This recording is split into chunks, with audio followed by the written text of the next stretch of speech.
Welcome to ప్రజానాడి news.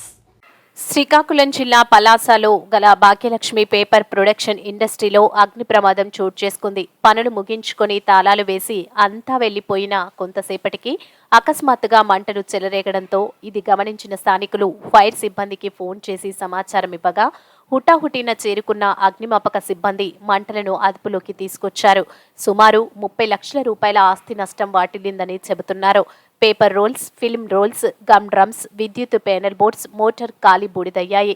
విద్యుత్ short circuit ప్రమాదానికి కారణంగా అగ్నిమాపక అధికారులు భావిస్తున్నారు.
గిరిజ